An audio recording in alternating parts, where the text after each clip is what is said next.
shalom, my friends. Shalom, all of you. I was like, oh my God.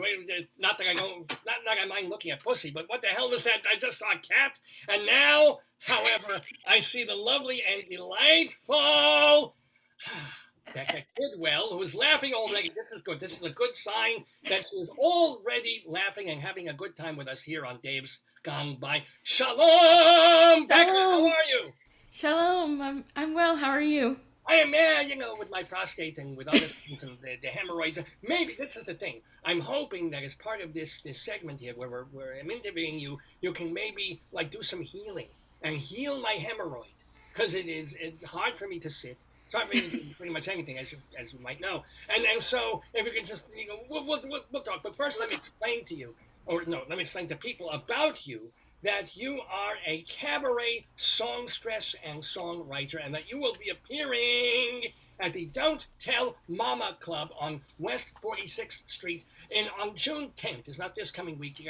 We're going to wait a week or so, but it's Friday, June 10th at Don't Tell Mamas. And I didn't even remember this. Your cabaret show called Together Inside is directed by our friend of the neighborhood, Jeff Harner, who's been on this program. So Mazel McGlick, it's good that you're here and that he is working with you. So tell us a little bit about this. It's like your third cabaret show. Please, what is Together Inside about? Well, it's my fifth, actually. Oh.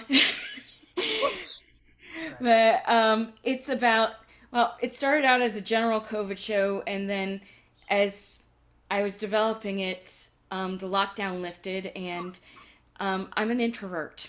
I like to talk to people. It doesn't mean that I don't like to talk to people. It means that people wear me out, and I have to take I know some that time. feeling. Oh, God, wait till you get to a half hour with me, goddammit. You'll be exhausted and begging for oxygen. But you are, when you say you're an introvert, I mean, is it more than the average person who really, most of the time, just, leave me alone? Have you been, not diagnosed, but do you really feel like more than most, you're just like, leave me alone? Yes. Well, I mean, again, I like to be social, and so I consider myself an extroverted introvert, but at the same time, then I get so worn out that I have to spend days or longer recharging, because before I have the energy to deal with people again. But wait, but for a year and a half, there was nothing to do. There was no theater, there was no restaurants, and so you had the world kind of to yourself. You now, or the whole world was mimicking you, because you were just home watching TV, no? Yes, and I mean that's one of the things they had the memes was that introverts were ready for the lockdown. And even that's what my show is about, is that I missed the lockdown. I liked the lockdown. It was a wonderful time. I had this controlled time where I met with friends and we hung out, and it was wonderful. And then I had plenty of time to myself as well. And in that time, though, did you find it conducive to making more art, to thinking of more songs to sing, putting together more show stuff? Oh, absolutely. I mean, that was where a lot of my inspiration for my last two shows came from, is that several things. I was inspired by my COVID experience to start working on a show for this.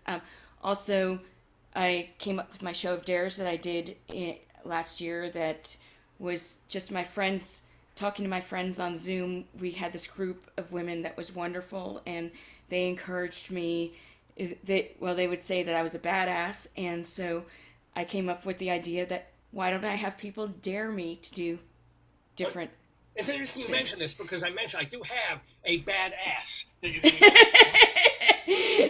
hemorrhoid that I've got, but that's not kidding. But the dare thing. So is that sort of like when they have these cabaret benefits where someone sings a song that wouldn't be appropriate normally for them in a show? Or is it more like this song is not something you would ordinarily sing, but we dare you to tackle it? Is that it? Yes, it's more the second.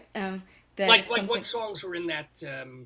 There was a wide range. There was everything from light opera to jazz to musical theater, and it was stuff, Sondheim.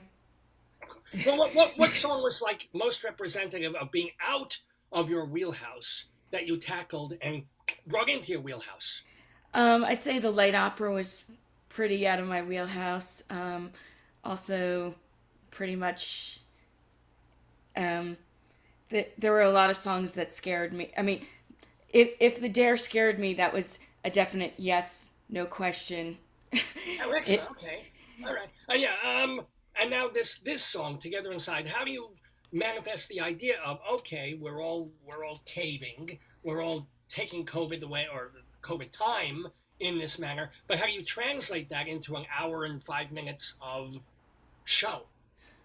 Well, pretty much when the lockdown lifted, I wrote the song that I was inspired by the song "Alone Together," and the song "Alone Together" talks about how even though we're alone, we're together, and that reminded me of like being on Zoom calls and how we were so close and we got to spend so much time with each other and really get to know each other during the lockdown. But then as soon as the lockdown lifted, it was like everyone's back to their normal lives, and they're wanting to. And everyone just goes back to everything, and Well, so can I ask you what are two or three songs in the show that people can see at Don't Tell Mama on Friday the 10th that illustrate this point?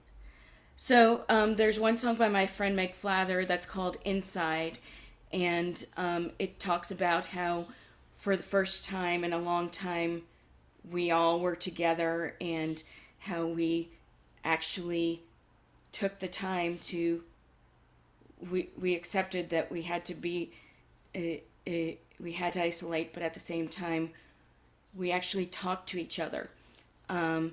Other songs besides my song, but there was but I have with a little help from my friends, which when I talk about how I found ways of keeping myself social and not feeling so lonely after lockdown. And Did you get COVID? You mentioned your COVID experience. Was it just the experience we all had, or did you actually get the disease, Steve? I had Omicron in January, Oh, which how was so it? it wasn't horrible, but still COVID. Yeah. I Did any mean, of that long COVID stuff? Is your brain somewhere floating in the atmosphere? Or are you fine? no, I'm fine. It was like a head cold for me, but at the same time, well, and it was kind of wonderful because it was like the time right at the beginning of January when everything was closing up again, and I was like, well, there's nothing to do anyway, so I might as well be sick. So. This is my life. As soon as I'm fine, you know what? I felt good today. I should get eczema. There it is. Ay, ay, ay, ay, ay, ay, ay. And then the hemorrhoid pops up. I keep telling you about this because we will. Because here's the deal. You also have you're this polymath, if you will, and forgive me for my language there. But one of the things you are in English, or you have a degree in, is it English lit or English grammar or what is it? English education. I was a high school English teacher for 5 years. Oh, how did you like that? I love teaching the students. I love sharing Shakespeare. I got my students to love Shakespeare. But I kept reminding my students to follow their dreams. And by the end of it, I was like, and why am I not following my dreams? Oh, interesting. Wow. Wow. And your dream is to be a professional cabaret or singer, cabaret singer. I mean, nobody makes a real living in cabaret. And no, we were talking who there was a week or two ago. Someone who, the pianist, Ricky Ritzel. He basically makes his living playing piano for other would-be cabaret singers, and he does the cabaret show itself out of love that he does. Yeah. Don't Tell Mama. What's your end game? What's your goal? Well, I had none to start out with. It wasn't intention. My dream was to run a theater company, but I realized that actors make me cry. So because I'm a great director, but the producing aspect was just it was draining. So I was like, you know what? I can just sing and make people happy, and um, so And make I yourself happy, which is yes. because it makes people happy with theater too. But Mhm, if it's making you cry, and mhm. but I would figure the producing aspect was just always hawking people for money. It wouldn't be about dealing with the actors' nonsense, or was it? Well, well, I was running my own theater company, so Yeah, it was I called the Swiftly Tilting Theater Company, right? But yes. where did that name come from? Was it? From Madeline Langle's book Swiftly Tilting Planet. Oh, there you go. All right. Yes. Oh, Literature but person. so what you wanted to just do a theater company? Did the theater company itself have a motto? Is it we're gonna put on plays, or did you have a certain kind of like this kind of play, or I have this vision for a theater company? What was it? Well, I was trying to create a theater community. I really wanted to support actors and help them to get their start. I also, um, I mean, we ended up doing 3 plays in the time that I had the company, and one was about Marie Curie, one was Shakespeare, and one was Antigone. So, um, Well, how do I, you? Let me ask you. I'm sorry to cut you off, but how did you get kids to actually like Shakespeare, as opposed to making believe they liked it so they get a good grade from you? How did you actually make them like Shakespeare? well, we read it aloud in class because I one of the things I hated when I went to school was that one of the first times I was given Shakespeare is read Act One and we'll talk about it tomorrow. That's like giving someone a foreign language textbook and saying let's speak French tomorrow. You don't know it's got, but by going by reading it aloud in class, I take the time and stop and break down everything as we're going along. They actually understand it. And with the theater, when I did Shakespeare for the theater, I made sure like that the actors slowed down when they were speaking, make sure that it's very clear, and make sure that they're demonstrating it with their physicality, so that it's like opera, but when you're performing it, and Well, do you but have that a favorite Shakespeare play? I'm just wondering which and why. um, I love all of them, but I'd have to say probably King Lear. Well, basically because of my students, because we had a project where I had the students. They had to work in groups and they had to do a scene from one of the acts that they from the act that they were assigned, and I had one group of students do the fifth act as the Jerry Springer show, and I was so pleased because I was like, they actually get this, they actually understand what's going on, because it's like reveal, reveal, reveal that this person is my son and this person. Yeah, I love this idea. And also, I wanted to play King Lear for. They always cast me as fool. There's always, oh, hey ho, the wind and the rain. I'm, Well, and the fool's the smartest character in the play. am I right? Well, Uh-huh. anyway, sometimes I get cast as one of the sisters and the witches, and it doesn't. So let me also one of your first cabaret shows, maybe your first, was all devoted to one artist, and it wasn't like Frank Sinatra, and it wasn't Tony. It was Mary Chapin Carpenter. Was there a particular reason that you gravitated toward? Do her songs fit in your range, or did you just grow up listening to her, or Oh why well, her? I grew up listening to her. Her songs don't. Most of her songs don't fit in my range, and we had to adjust ranges because she's very deep. She's a low alto to even a counter tenor. But and I'm a soprano.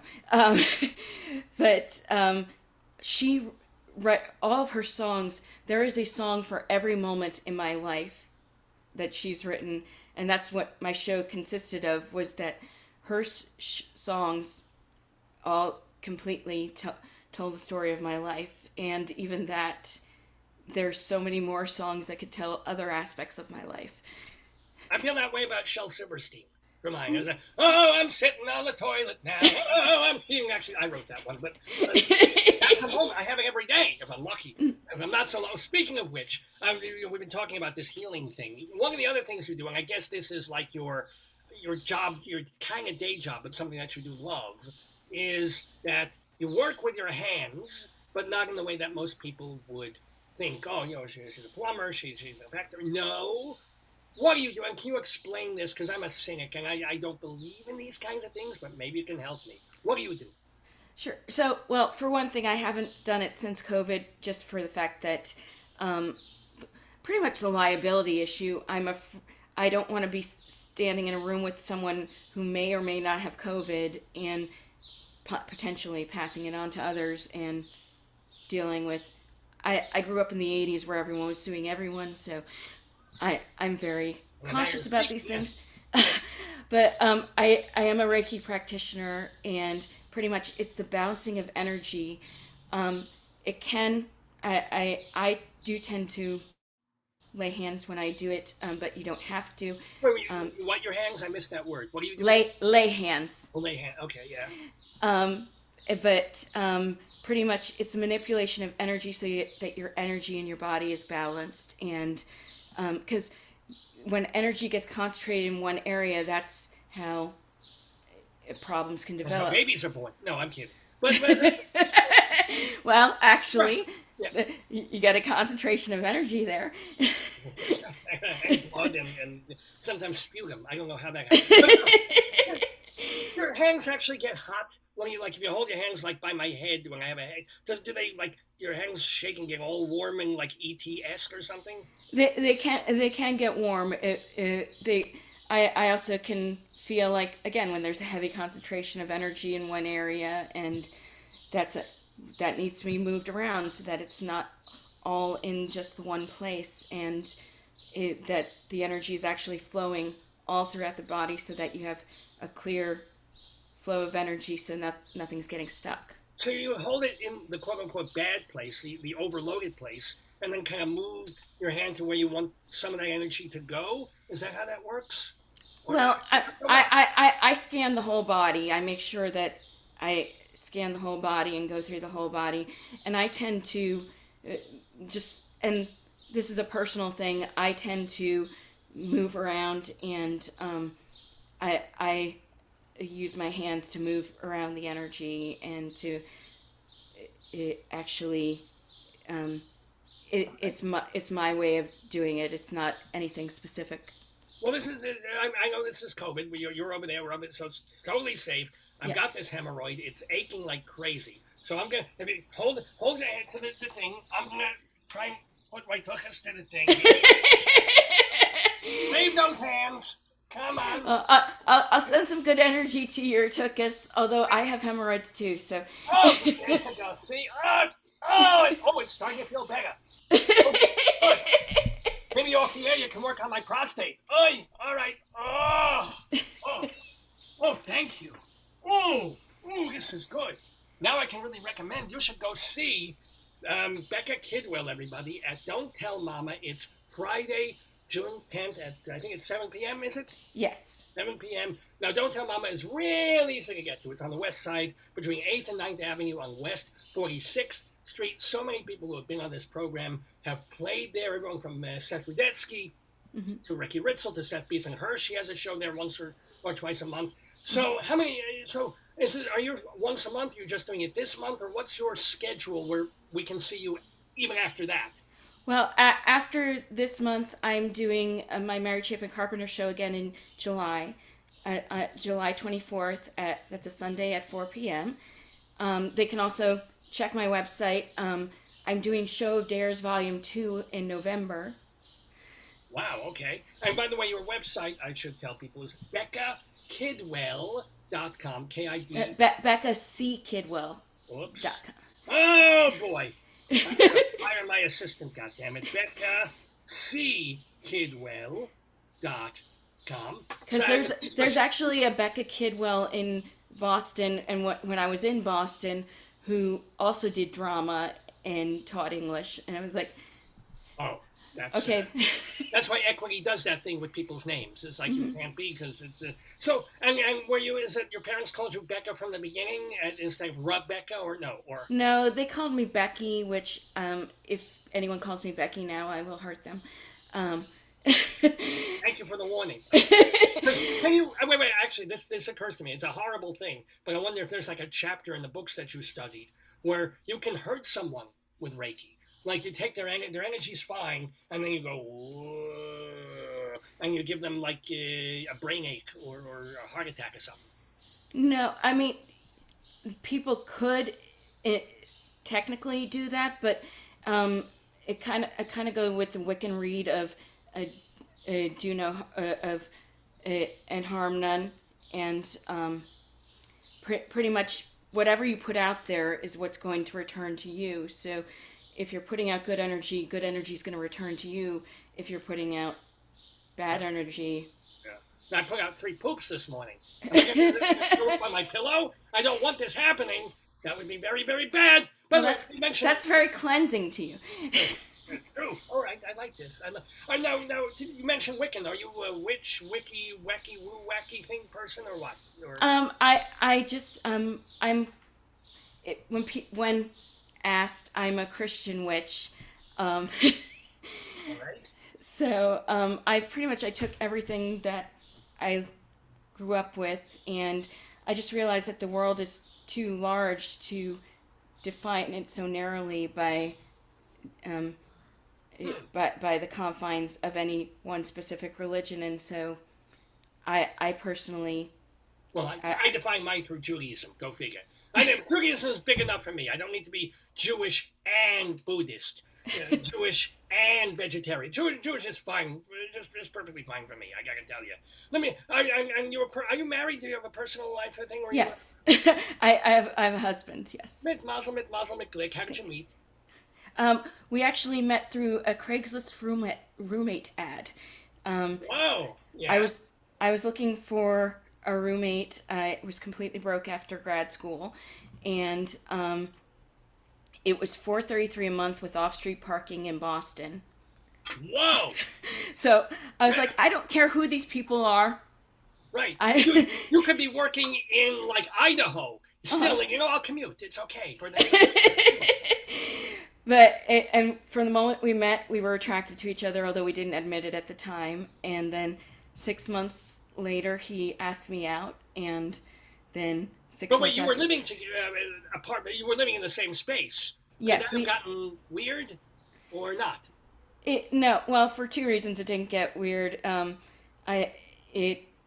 We each had our own individual rooms, and also and there's plenty of space. I mean, it was a huge apartment for, again, $433 a month with off-street parking,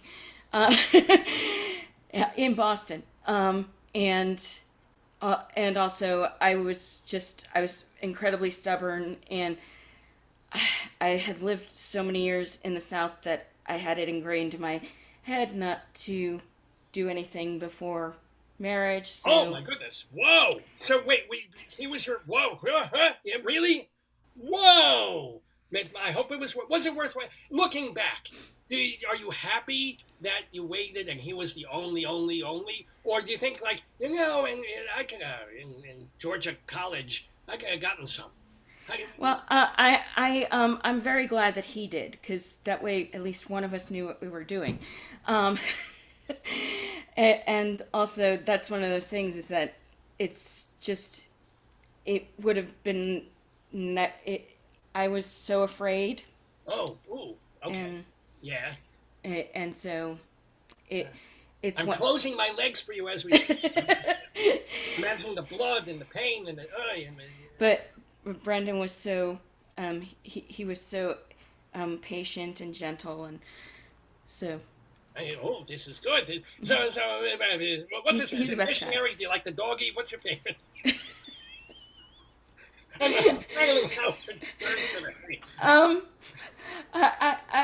I think that's personal. Yeah. I'm talking to an introvert who doesn't like her space invading. I'm asking the single most disgusting. But seriously, reverse chandelier. What's her? No, I'm kidding. We don't have to. You don't have to. But I can see you're thinking of it, and you want to answer, but you won't. I will not force you. Well, let's just put it. I'm a lot less sweet than I look. Oh my. Speaking of not sweet, let's turn. You've actually done a couple of adaptations of. Look how I'm pivoting away from this. Thank you. Antigone. What made you into like modern Ireland? Is it or Yes. published this? You wrote you know Greek, or did you take it from an English thing and just do another version of Antigone? I just did another version of Antigone, and pretty much I was raised Catholic, and so I consider myself a cultural Catholic now because nothing ever leaves you completely. That's how I feel about my kidney stones. But yeah. But I wanted to set it in a modern time, and I was like, where would there be still punishment for not going by the religious rules? Texas. Oklahoma. Well, yeah. Yeah, nowadays America, but but at the time Ireland, and so I was like, that would be some place where they would be strict about if you went outside of the religious guidelines. Well, and again, that was at that time because actually Ireland is more progressive now than America. So. Right, on to something a little bit happier. Well, we have, God, I've got like 1 or 2 minutes left with BECCA KIDWELL before. You're going to stay. I'm going to go. Dave is going to come in and do a more normal thing. So come on, you've got to have a favorite. Missionary or... all right, no. You have a favorite all-time, apart from Mary Chapin Carpenter, like a cabaret performer maybe, or singer that either has influenced you the most or that you love more than anything? I love Tracy Stark. She is the most wonderful woman, and I even have a tattoo of her song on my arm, which you can't see because I have the blur. Oh, here. Right, yeah, wow, okay. And my tattoo is of her song, "Right Where I Belong," and it says, "I'm right where I belong," and she's the most supportive person. She's so encouraging. She's taught me so much of how to phrase things, and but also anytime she's playing for me, I know that I have her support under me, so that's why and she's a beautiful songwriter too, and singer. And let me ask you though, it occurs to me now, you had this wonderful situation in Boston, $430 something a month, right? And you could practice Reiki there. And I don't know what your husband did, but you gave that up to move to New York because this was the only place to do. Why leave? Really, potentially sounds like a really great situation. Well, I was teaching when I was in Boston, and pretty much because I wanted to do theater, I was like, you want to do theater, you go to New York. And I mean, yes, there's a theater scene in Boston, right. But and also I'm originally from New Jersey, so. Yeah. I liked you so much until that moment. Now I understand. I was always meant to be in New York. My hands are taking New Jersey away from you. Oh, go away, Trenton. Oh, be gone, Newark. Oh, go. Anyway, I have to go. I have to, but it has been absolutely charming and delightful chatting with BECCA KIDWELL. Her website is BECCAKidwell.com. So if you want to read more about her, find where she's playing, obviously she's going to be at Don't Tell Mama on June 10th with one show. Then on July 24th, she's coming back with the Mary Chapin Carpenter show. Mary Chapin Carpenter show. Then the Dare show's coming back in November. I can't keep it all straight, but she does on her website. BECCAKidwell.com. BECCA C. Kidwell. It has just been okay. There's just a top bottom. Tell me later. Or tell me later. David's coming in. He's going to play the Today Yesterday quiz on Dave's Gone By. I'm going away. You don't go away. Let's play some klezmer. Okay. Play some klezmer, goddammit.